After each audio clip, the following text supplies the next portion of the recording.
Hi, in my 5 reasons not to install Linux video, I spoke about the toxicity in the Linux community. Now, of course, I was demeaned, belittled, attacked, all of that for it, which sort of proved my point.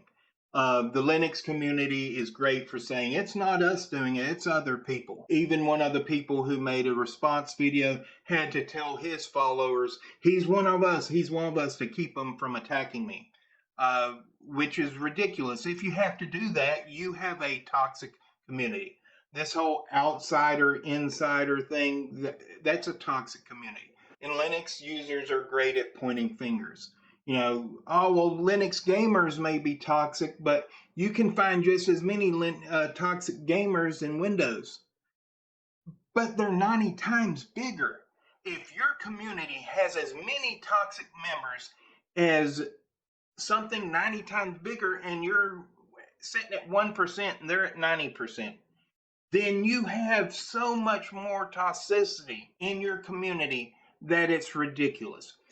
And they're great at passing this off on someone else and not changing their behavior. And I left many of the Linux communities I was in, went to Destination Linux, and kept seeing toxicity in the Destination Linux telegrams and groups. And finally, I just left it. I went to Linux for Everyone.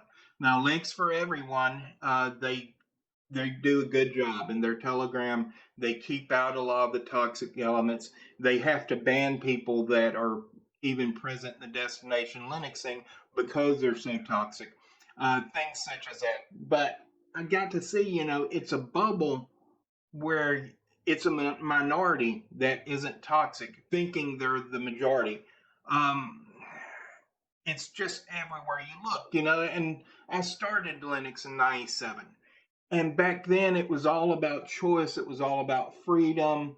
It was, it was nice. You might have been told RTFM if it was actually in the manual, if it was in the how-tos.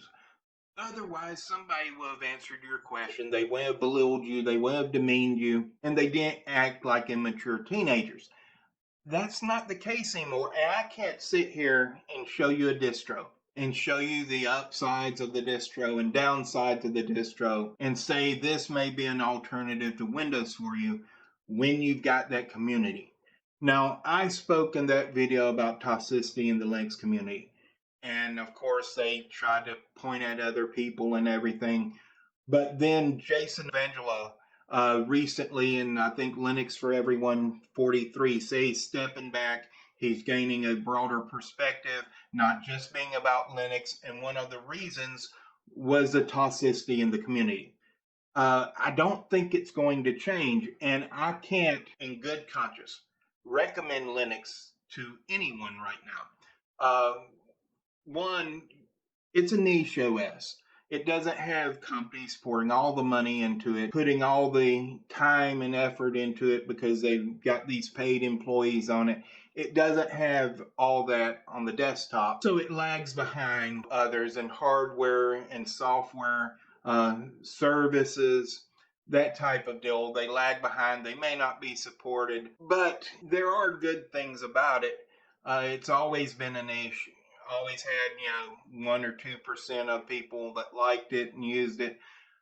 There's always been good about it, but the community is so bad now that I can't in good conscience recommend it and subject people to that. I would really just tell them, take a look at Windows, take a look at OS 10, take a look at Chromebooks. There are other options where you don't have to deal with the vitriol and the attacks. Linux is about choice, but as long as you make the same choice the person you're talking to does, otherwise you're getting attacked for it. And it's just to the point. It's day in, day out bickering, attacks. It's ridiculous. And I'm going to stop doing Linux videos. I'm going to stop recommending Linux because of this. I've made the decision that I'm not contributing to open source anymore unless it's also available on Windows. I'm not going to promote Linux because I don't think they're going to change. I wish they would. I wish they would have never gotten this way because it's not been this way for the majority of the time. It's gotten progressively worse over the last few years until it's just pathetic. And that's why I haven't been making videos for a while. I've struggled with this. I've finally come to a point where I just say no. Um, for the first time since 1997, I've been using Windows as my primary OS just to distance myself from these people.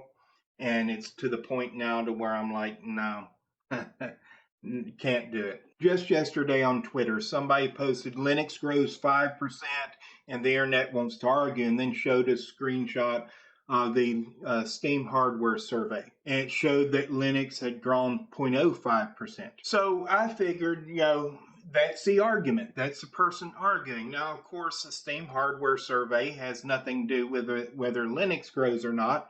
It has to do with whether the percentage of Linux gamers grows or not.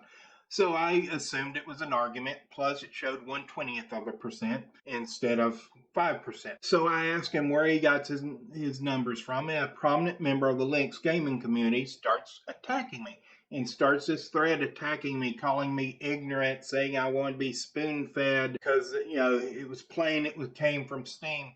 But the graphic he showed was 1/20%, 0.05%. So I was asking him where he got his. I was assuming this was somebody arguing with him. I was asking where he got his 5% from, and this happened. And if this existed on its own, it would be bad that it was somebody that's prominent in the Linux gaming community. But it doesn't exist on its own. This is a daily thing. It happens all the time. People just attacking you because you don't automatically agree with them. You're ignorant, you want to be spoon-fed, you're lazy, this type of thing.